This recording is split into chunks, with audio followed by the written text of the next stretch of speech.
नमस्कार दोस्तों, स्वागत है आपका हमारे YouTube चैनल मनप्रीत इंस्टीट्यूट में। आई होप आप सभी अच्छे होंगे और आपकी पढ़ाई भी जो है अच्छी चल रही होगी, ऐसी मैं आशा करती हूँ। और देखिए, हमने जैसे एंशिएंट हिस्ट्री से शुरू किया है, तो पिछली वीडियो में हमने कवर कर लिया था कि भारतवर्ष नाम कहाँ से पड़ा और हमने वेद देखे थे। सारे 4 वेद देखे थे, ऋग्वेद, सामवेद, अथर्ववेद, यजुर्वेद, पुराण देखे थे हमने। वो सारा हमने कवर किया था पिछली वीडियो में। और जो लेखक दूसरी कंट्री से हमारे इंडिया में आए, हमने वो देखा था। उन्होंने यहाँ पर आकर क्या किया, क्या स्टडी किया, वो सब हमने देख लिया था पिछली वीडियो में। आज इसी वीडियो में हम आगे बढ़ते हैं। और जब मैंने पिछली वीडियो में आपको बताया था कि इतिहास पढ़ना क्यों जरूरी है और इतिहास को पढ़ने के लिए हम किन किन पार्ट्स में उसको डिवाइड करके पढ़ सकते हैं। जैसे पहली वीडियो में हमने बताया था कि इतिहास को पढ़ने के लिए हम पहले 2 पार्ट्स में उसको डिवाइड करते हैं। एक हो जाता है हमारे पास इंडिया का इतिहास, दूसरा हो जाता है हमारे पास वर्ल्ड का इतिहास। अब जो इंडिया का इतिहास हमारे पास हो जाता है, वो हमारे पास फर्दर 3 पार्ट्स में डिवाइड हो जाता है। सबसे पहले आता है हमारा प्राचीन भारत का इतिहास, मध्यकाल का इतिहास और आधुनिक भारत का इतिहास। उसी प्रकार आज की जो वीडियो है, आपने थंबनेल में देख लिया ही होगा। आज की वीडियो में है प्रागैतिहासिक काल। मतलब जैसे इतिहास को पढ़ते हैं पार्ट्स में डिवाइड करके, वैसे ही हम एक पार्ट्स में इसको पढ़ेंगे। इसके भी आगे फर्दर 3 पार्ट्स हैं, वो आगे हम देखेंगे। और देखिए, अगर आप हमारे चैनल पर नए हैं तो प्लीज लाइक करें, शेयर करें और सब्सक्राइब करें।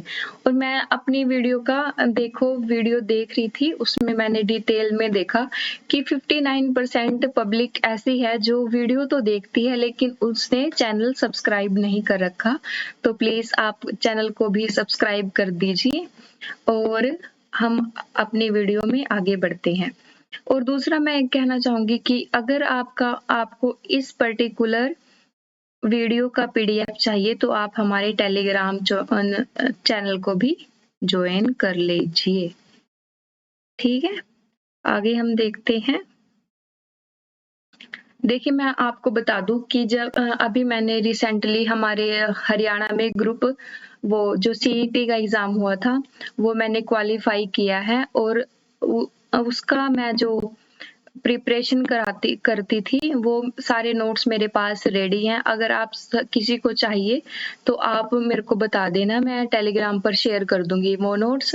क्योंकि अभी हरियाणा सरकार ने नोटिस डाला है कि वो जो है ग्रुप सी की भी जो मेंस है उसका एग्जाम जून में कंडक्ट कराएंगे।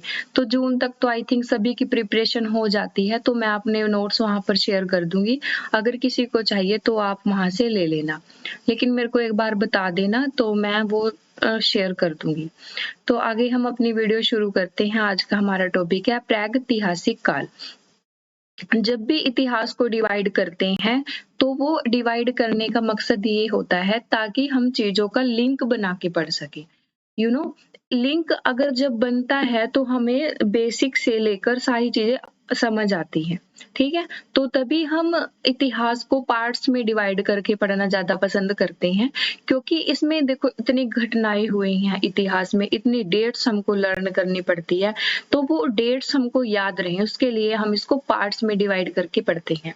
अब जब इतिहास लिखने वाले ने ये क्यों किया वो 3 पार्ट्स में डिवाइड, वो इसलिए किया क्योंकि अगर हम शुरू से लेकर प्राचीन से लेकर आधुनिक तक ऐसे ही पढ़ लेते तो हमें कुछ समझ नहीं आता। लेकिन अब हमने पार्ट्स में उसको डिवाइड करके पढ़ते हैं तो एक स्टोरी सी हमारे माइंड में जो बन जाती है। और जब तक इमेज माइंड में नहीं बनती तो उसका चीज का फायदा नहीं है कुछ भी पढ़ने का। इसलिए जब भी इतिहास को पढ़े या कोई भी सब्जेक्ट को, तो वो उसका लिंक होना बेहद जरूरी है। तो इसको भी हम प्रागैतिहासिक काल को आगे फर्दर 3 पार्ट्स में हम डिवाइड करेंगे।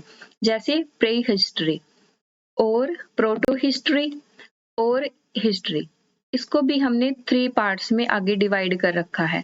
प्री हिस्ट्री वो होता है जिसके हमारे पास ना तो कोई लिखित साक्ष्य है, ठीक है, और जब लिखित साक्ष्य नहीं है तो पढ़ेंगे कैसे, मतलब इसका कोई हमारे पास सोर्स नहीं है। सोर्स इसका हमारे पास कोई भी नहीं है प्री हिस्ट्री का। दूसरा हमारे पास आ जाता है प्रोटो हिस्ट्री। प्रोटो हिस्ट्री का मतलब होता है कि हमारे पास लिखित साक्ष्य तो है, लिखित साक्ष्य तो है, लेकिन उसको क्या है, पढ़ा नहीं गया। जिसका एग्जाम्पल मेरे को बेटर लगता है सिंधु घाटी सभ्यता।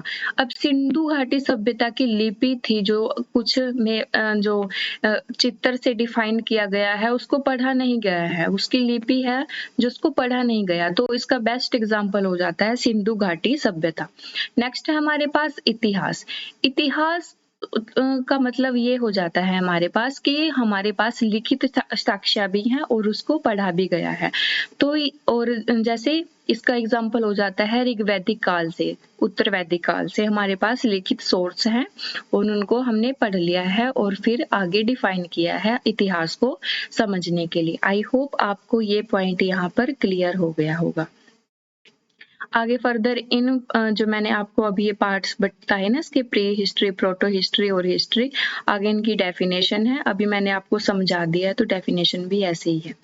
आई होप ये क्लियर हो गए हैं आपको पॉइंट। नेक्स्ट देखते हैं हम। देखिए आपको मैं पहले ही बता दूं कि ये जो हिस्ट्री होती है हमारी स्टार्टिंग से शुरू होती है, इससे ना एक दो ही क्वेश्चन बनता है। कोई भी एग्जाम देख लो आप, इसमें से एक या दो क्वेश्चन ही बनता है। वो क्यों? क्योंकि जो वनडे एग्जाम होते हैं ना हमारे, जैसे छोटे मोटे एग्जाम होते हैं, ये जैसे सीटी का, ग्रुप सी का होगा, अब डी का होगा हरियाणा में, या कोई भी CHSL का, CGL का, कांस्टेबल GD का, जो दिल्ली पुलिस के ये एग्जाम होते हैं, इनमें फैक्ट पर ज्यादा जोर दिया जाता है, फैक्ट को ज्यादा इम्पोर्टेंट समझा जाता है, तो इसमें ज्यादा डीपली नहीं पूछते। अगर आप जैसे UGC नेट की हिस्ट्री से तैयारी करते हो, ठीक है, या फिर कोई UPSC का एग्जाम आपने सोच रखा है, अगर उसको आपको पढ़ना है तो वो बहुत ज्यादा डीपली उसको हर सब्जेक्ट को रीड करना पड़ता है। तो इसमें मैं आपको ज्यादा डिटेल में नहीं जाऊंगी, जो फैक्ट जरूरी हैं, जो क्वेश्चन यहाँ से पूछे गए हैं उनको ही मैं आगे बताऊंगी आपको कि ये जरूरी है। ये स्लाइड ये कराने का मेरा मकसद है, बेस कराने का मतलब है ताकि आपके माइंड में जो है इमेज क्रिएट हो जाए। इमेज क्रिएट का मतलब ये है कि शुरू से आपको हिस्ट्री की जो है नॉलेज हो जाए, ताकि अगर कोई घुमा फिरा के कभी भी क्वेश्चन आ जाए तो आप कर दो उसको, और एक यहाँ से एक स्टोरी लिंक हो जाती है तो वो भी आपको आसानी से याद हो जाती है।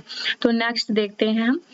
पूर्व पाषाण युग या पूरा पाषाण के मानव की जीविका का मुख्य आधार शिकार था। अब यहाँ शिकार की बात हुई है। जब आदि मानव था तो सबसे पहले उसके पास जो था, खाने पीने का कोई सामान नहीं होता था, ना उसको इतनी नॉलेज होती थी कि वो कुछ मतलब पका के खाए, ठीक है, या फिर मतलब कुछ कृषि वगैरह तो कोई साधन ही नहीं था शुरू में। तो उसके पास एक आधार था सिर्फ शिकार करने का, और रहता भी था वो जंगलों में, पेड़ों में रहता था, और वहां पर ज्यादा जंगली जानवर रहते थे, तो वो उनको ही धीरे धीरे मारकर खाने लगा। तो उसका जो जीविका का स्टार्टिंग का साधन था वो था शिकार करना। ठीक है जी। आगे हमारा आग का आविष्कार पूरा पाषाण काल में एवं पहिए का नव पाषाण काल में हुआ है। ये इम्पोर्टेंट फैक्ट यहाँ पर हो जाता है। जो आग का आविष्कार हुआ है वो पूरा पाषाण काल में हुआ है, और जो पहिए का आविष्कार हुआ है वो नव पाषाण काल में हुआ है। तो ये भी आप फैक्ट यहाँ से याद रखें। दूसरा है, मनुष्य ने सबसे पहले कुत्ते को पालतू बनाया। अब अभी क्वेश्चन उठता है कि कुत्ते को ही क्यों पालतू बनाया? और भी तो जंगली जानवर थे जैसे हाथी, घोड़ा, या जो भी है लोमड़ी, ये भी तो जंगली जानवर थे, उनको क्यों नहीं बनाया? तो जैसे ना आदि मानव अपना शिकार करने जाता था, ठीक है जी, उसने कुछ जंगली जानवर को मार दिया, खा लिया, उसके जो थोड़ा बहुत मांस बच जाता था, हड्डियां बच जाती थी। तो आपको पता ही होगा जो डॉग होते हैं इनकी ना मतलब सेंस सूंघने की बहुत ज्यादा होती है। ये दूर से ही पता लगा लेते हैं कि यहाँ पर मांस गिराया गया है या हड्डियां गिराई गई है, मतलब ऐसी इनको ये जो है दूर से आ जाती है, स्मेल इनको दूर से आ जाती है। तो ये जो कुत्ता है इनके पीछे पीछे जाने लगा, जहां जहां ये जाते थे ये वहां वहां जाने लग गया। अब फिर मनुष्य ने देखा कि हमारी सुरक्षा के लिए सबसे ज्यादा जरूरी जो पालतू कुत्ता है उसको हम पालतू बना लेते हैं, तो इन्होंने कुत्ते को पालतू बनाना शुरू कर दिया। आगे हमारे पास मनुष्य ने सबसे पहले तांबा धातु का प्रयोग किया, जिसमें प्रथम औजार कुल्हाड़ी था। यहाँ से भी बहुत ज्यादा इंपॉर्टेंट फैक्ट निकल कर आता है कि जो सबसे पहले मनुष्य था, आदि मानव था, उसने कौन सी धातु का प्रयोग किया था? उसने जो तांबा धातु थी उसका यूज किया था, और उसका यूज करके उसने क्या बनाई थी? कुल्हाड़ी बनाई थी। ठीक है जी। आगे है कृषि का आविष्कार नवपाषाण काल में हुआ है। अब नवपाषाण काल, ये पहले भी आ गया नवपाषाण काल, ठीक है। आप इसको यहाँ से लिंक करिए। अब नवपाषाण काल में क्या होता है? पहिए का आविष्कार होता है और वहीं कृषि का आविष्कार होता है। तो जब मनुष्य की सोच डेवलप होने लगी थी तो उसने नए नए तरीके जो खोजने की उसको लालसा होने लगी थी। अब दोनों का आविष्कार नवपाषाण काल में होने लग गया था। इसका मतलब मनुष्य की जो सोच का जो स्तर है वो बहुत ज्यादा डेवलप होने लगा था यहाँ पर आते आते। तो उसने कृषि का आविष्कार कर लिया। अब कृषि का आविष्कार कर लिया तो उसे कहीं जाना होता था घूमने के लिए, या कृषि मान लो कृषि करनी है आपको कोई, तो फिर उसने पहिए का यूज किया था। ठीक है जी। आगे देखते हैं हम। कृषि के लिए अपनाई गई सबसे प्राचीन फसल गेहूं व जौ थी। मोस्ट इम्पोर्टेंट फैक्ट है यहाँ पर ये कि जो सबसे पहले मनुष्य ने कौन सी फसल उगाई थी या अपनाई थी, वो थी गेहूं व जौ। नेक्स्ट है हमारे पास कृषि का सबसे फर्स्ट उदाहरण मेहरगढ़ से प्राप्त होता है। ये भी आपको याद रखना है कि जो कृषि करने के जो साक्ष्य हमें प्राप्त होते हैं वो कहाँ से प्राप्त होते हैं? तो वो होते हैं हमें मेहरगढ़ से प्राप्त होते हैं। आगे इसका संबंध चावल के प्राचीनतम साक्ष्य से है। ये पॉइंट आप देखिए। जैसे मैं आपको नोट्स देती हूँ टेलीग्राम पे, तो जो जो आपको ना मतलब मैं बताती हूँ कि इम्पोर्टेंट है, ये इम्पोर्टेंट है, तो उसको प्लीज थोड़ा नोट डाउन कर ले। नोट डाउन करने की थोड़ी आदत डालें ताकि जब रिवीजन करें आप एग्जाम के पास होते हुए तो आप उसको एक बारी में नजरें करें उसके ऊपर और पढ़ लें। ठीक है जी। नेक्स्ट है हमारे पास भारत में पूर्व प्रस्तर युग के अधिकांश औजार स्फटिक पत्थर से बने हुए हैं। ठीक है जी। आगे है रॉबर्ट फ्रूस फोर्ड पहले व्यक्ति थे जिन्होंने 1863 में भारत में पूरा पाषाण काल की कालीन औजारों की खोज की थी। ये व्यक्ति ऐसे थे जिन्होंने 1863 में जो पूरा पाषाण कालीन औजारों की खोज की थी, औजारों की खोज की थी। आगे है हमारा पल्लवरम नामक स्थान पर प्रथम भारतीय पूरा पाषाण कलाकृति की खोज हुई है। भारत का सबसे प्राचीन नगर मोहनजोदड़ो है। मोस्ट इम्पोर्टेंट फैक्ट यहाँ पर निकल के आते हैं कि जो भारत का सबसे प्राचीन नगर, हमें जो हमारी सिंधु सभ्यता थी उसमें हड़प्पा सभ्यता एक नगर था। ठीक है जी। मोहनजोदड़ो एक नगर था वो, तो जो मोहनजोदड़ो था वो एक प्राचीन नगर माना जाता था। सिंधी भाषा में जिसका अर्थ है मृतकों का टीला, जो मतलब जो ये मोहनजोदड़ो वर्ड है इसका क्या मतलब निकल कर आता है? मृतकों का टीला। नेक्स्ट है हमारे पास इमन प्राम गांव तामार पाषाण युग की एक बड़ी बस्ती थी। इसका संबंध जोरवे संस्कृति से है। आगे है हमारे पास जो भीमबेटका मध्य प्रदेश गुफा पूरा पाषाणिक आवासनीय पूरा स्थल है।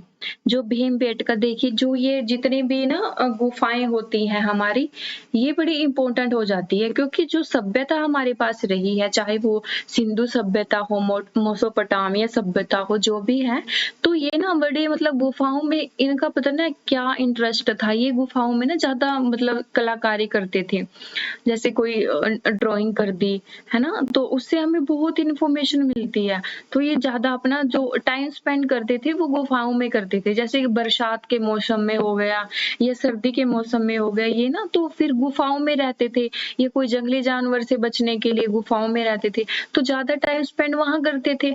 तो इनके मन में जो भी विचार आते थे ना, ये ही वहाँ ड्राइंग कर देते थे उसको। तो जो ये बड़ा अच्छा सोर्स माना जाता है कि गुफाओं में हमें चित्र मिलते हैं इनकी। ठीक है जी। और ये हमारा कहाँ पड़ता है? मध्य प्रदेश में। यह आदि मानव द्वारा बनाए गए शैल चित्रों और शैलाशों के लिए प्रसिद्ध है। देखो आ गई ना वही बात कि जो मानव वहाँ टाइम स्पेंड करते थे तो वो ड्राइंग वगैरह कर देते थे ना वहाँ पे, तो उससे हमें बहुत जानकारी मिलती है और ये बड़ा फेमस माना जाता है। आगे हमारे पास भारत में मनुष्य संबंधी सबसे पहला प्रमाण नर्मदा घाटी से मिला है। जो भारत में मनुष्य संबंधित जो मनुष्य से रिलेटेड जो भी हमारे पास साक्ष्य मिले हैं वो नर्मदा घाटी से मिले हैं। नेक्स्ट है हमारे पास, देखिए जी ये हो गया हमारा टॉपिक कंप्लीट। और प्लीज लाइक शेयर तो आपका बनता है, वो तो आप कर दीजिए ताकि ये हमारी वीडियो उन बच्चों तक जल्दी से जल्दी पहुंचे जिनको हिस्ट्री पढ़नी है। अभी तो हमने हिस्ट्री शुरू की है तो वो हिस्ट्री को फिर एक सीक्वेंस में पढ़ लेंगे, अच्छा ही रहेगा। जो भी डाउट होगा वो क्लियर कर लेंगे। और अपने जो नोट्स हैं वो टेलीग्राम से ले लीजिए आप, अभी मैं सेंड कर दूंगी। और जो भी आपकी क्वेरी है नोट से लेकर या वीडियो से लेकर आप पूछ सकते हैं, मोस्ट वेलकम है। ये थी आज की हमारी वीडियो। तो फिर थैंक्स वॉचिंग, जय हिंद।